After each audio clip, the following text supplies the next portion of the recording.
So now we're in a time period where I'm not sure what grade I was in, but it wasn't quite middle school.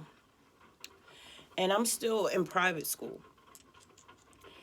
And, excuse me, right before I started going to middle school, that was a public school.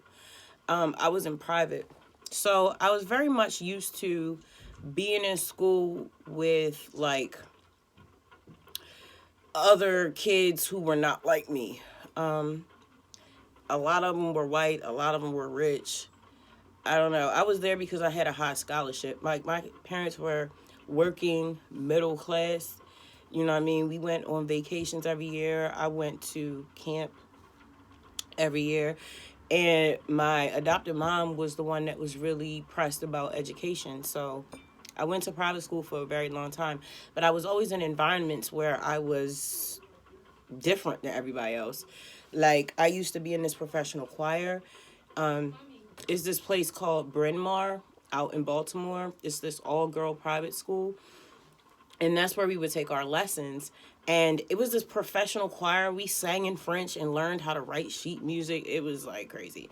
But there really weren't a lot of colored people there. There was like one other kid, I think one or two. And that's how it was when I was in private school. Like, it wasn't that many colored kids there. And the ones that were colored, they were like, everybody was like kind of snobby or like weird. And I've always been a very down-to-earth person, and when I was younger, I was very naive. Even as a young adult, I was very naive and just very, like a Disney fairy tale character in the mind. You know, very creative. I thought that when people said things, they meant it. So I spent a lot of my time, a lot of my life becoming people's victim because I didn't understand deceit. I was not trained in deceit. You know, excuse me. My allergy had been acting up. My parents pretty much adopted me to save their relationship and just like put me in educational programs and kind of just let me go. They just were at work a lot and they started having, they always had problems in their relationship, but it started to get really bad when my adopted dad started stalking my adopted mom because he thought that she was having an affair, which she was, and she would take me with her while she would see the side dude. Now, my adopted dad was a whole police officer. I don't know why this lady thought it was a good idea to have an affair on someone who was training to be a detective, but she did that. And I don't know why she thought it was a good idea to take a child, because kids run their mouth. I knew better.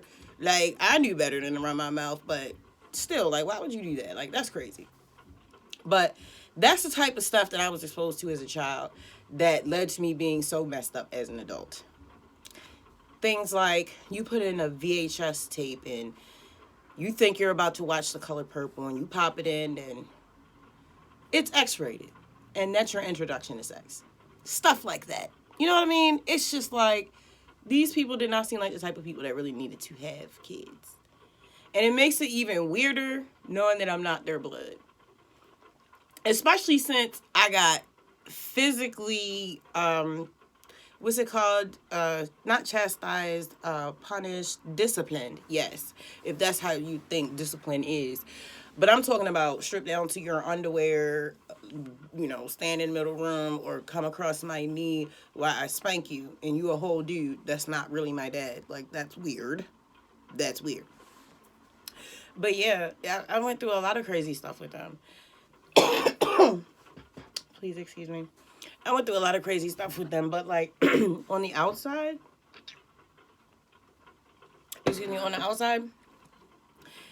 she was going to church. They were very in their careers, like, I don't know, very focused on their careers, just very much into their own lives, So I kind of was just left to my own devices, you know, to do what it is that I was going to do, which was have a lot of really weird experiences.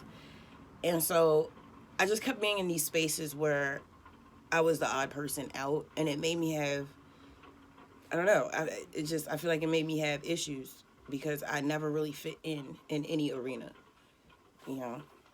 I was too articulate and not cool enough, didn't dress cool enough, didn't have the cool hairstyles to hang out with the cool cousins that lived in the city, you know what I mean, and went to all the really cool, prestigious, but still cool inner city schools. And I didn't fit in with them. And I didn't fit in at school either because I wasn't rich and I wasn't white. So who was I fitting in with? I didn't fit in anywhere. I didn't fit in at home because I didn't even belong to them. And I didn't have any friends because, again, how can you make friends when you don't fit in anywhere? I didn't fit in even after I went to public school because I had been going to school in a uniform and just being this articulate person and being a book nerd and not really having social understanding. Like, I didn't know how to be social with people because I was such an introvert. I was always by myself. I was always into books. I was always around adults.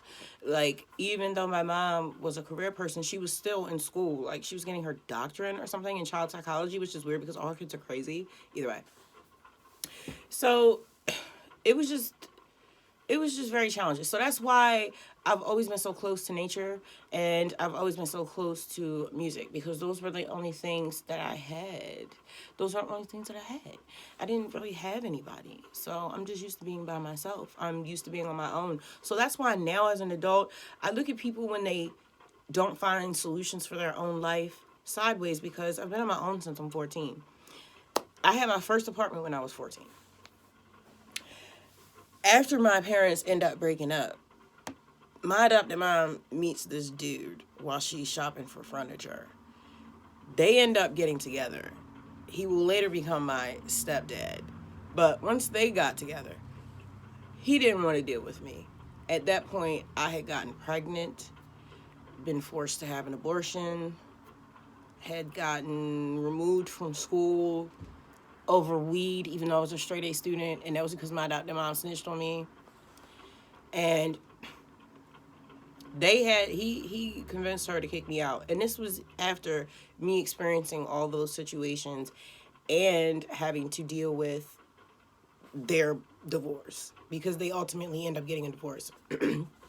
Excuse me. And I'm jumping ahead of myself in this story, but it just all goes to show how pointless it all was. Like, what was the point in all of that? I mean, the whole point in them adopting me was to save their relationship. But it seemed like after they adopted me, their relationship got worse. So, moving forward, the next time we pick up, we're going to start to talk about when I went to high school. Because that's when everything goes left. And so I will pick up as to how I ended up pregnant at 13. Because I got pregnant before I even got into high school. I got pregnant because for some reason, I seem to think that every relationship that I got into was like, we were going to get married. Like, I always had that mindset. I've never been I'm going to be with a bunch of different people type of person. So every relationship I've ever been in, since the very first one I had, which was the one I had when I was 13 years old, I thought, like, we were going to be together forever. And I believe my boyfriend was 17 or 18. My boyfriends were always older. My friends were always older. I never was around anybody my age. No one my age understood what I was saying. You got to understand, all I did was read. And I was always around adults, academics, politicians, like entrepreneurs. Like, I was a whole nerd. Nobody knew what I was talking about except for adults. So, yes, I was in a relationship with him. And it's like so weird thinking back to the fact that my parents had no idea what was going on. That's how disconnected they were with raising me. They went to work. Like, when they were home, there was no, like, I don't even remember seeing my adopted parents hug each other before. Because I thought to myself the other day, I was like, I don't remember my mom, like, hugging me and kissing me or, like, telling me I'm pretty or did a good job or anything. I remember at, like, my concerts or when I would, like, do something at one of my extracurricular activities, if she bothered to show up, other people would congratulate me, and I guess she would say, you did a good job, take me to McDonald's or something like that, but I don't remember just, like, my kids get hugs all day long. I don't remember that. And I don't remember seeing them be that way. They would go to work. They would come back. I don't remember cleaning the house most of the time, so they would cook. do some cleaning, and like other than that, we go on vacations. I remember I said it never usually end in disaster arguments, or they would just go off and leave me with a sitter somewhere. And that's what they did when we went to Hawaii. I don't really remember them doing too much. I don't remember us just like hanging out and having a good time. I remember playing chess with my dad. I remember a lot of music being played, but I don't remember a lot of like banter or anything like that.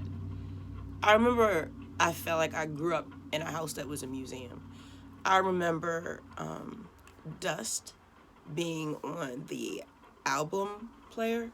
They had an album player. I remember I used to listen to albums. I remember a big marble chessboard that was like huge. I remember all these old books and all these old clothes that they used to wear from the 60s and 70s. And while my parents were at work, we had this big, huge rancher. And they had all their stuff from like their childhood and everything. So it was like living in a museum. And all the old music and the artifacts from, they traveled for, I don't know, they've been to like Mexico and Canada. I actually ended up taking my first steps in Canada. I saw those pictures. They adopted me, then they went on vacation. I don't know what it is with these people. They go on vacation every year. And they have pictures of me taking my first steps in Canada in like this field of daisies. That's really cool. I wish I had those pictures. I don't know. It's weird because I know my adopted dad is still alive. And low-key, I want to talk to him, but low-key, it freaks me out because, like, this is a person that used to abuse me, so it's kind of weird trying to go back and talk to him. But it's like, I want to go back and look the people in my face that did me dirty throughout my life. Because it's like, I've spent so much of my life afraid and abused by so many people. I want to look them people in the face because I'm not that scared little girl anymore. You know what I'm saying? And I'm so tired of people in my life that did me dirty that are dead, that can't make amends with me. Or at least look me in my face. You ain't gotta say you're sorry. You ain't gotta be sorry. You can go and be sorry though. But like, they ain't got nothing to do with me. And that's what I love. I love that I'm in a place in my life where I know that I don't have to exact revenge on others or even be mad. I need to deal with the emotions that I feel connected to the trauma and then let everything else go and let things play out the way that they do, because that's just the beauty of life. The way it's designed, you get what you deserve. We all do. So I don't have to act out and try to hurt anybody because they hurt me. I don't believe in that, I'm going to meet you with the same energy you hit me with. Nah, I'm an alchemist. I don't do that. You come at me crazy, I'm going to turn that into some money. I'm going to turn that into some opportunity. I'm going to turn that into some beautiful art. I don't play around like that. I'm not going to lower myself. I've worked too hard to raise my vibration, to lower myself to someone else who just hasn't evolved to my level yet. I want to be a master. That is why I named my company Masters of Fate, because that's what we are. You feel me? So like, nah, I'm not gonna an eye for an eye. What you talking about? That's not my job. You know what I'm saying? I'm just here to learn and evolve and share my story. You feel me? So we'll pick up where we left off next time. I love you. Peace.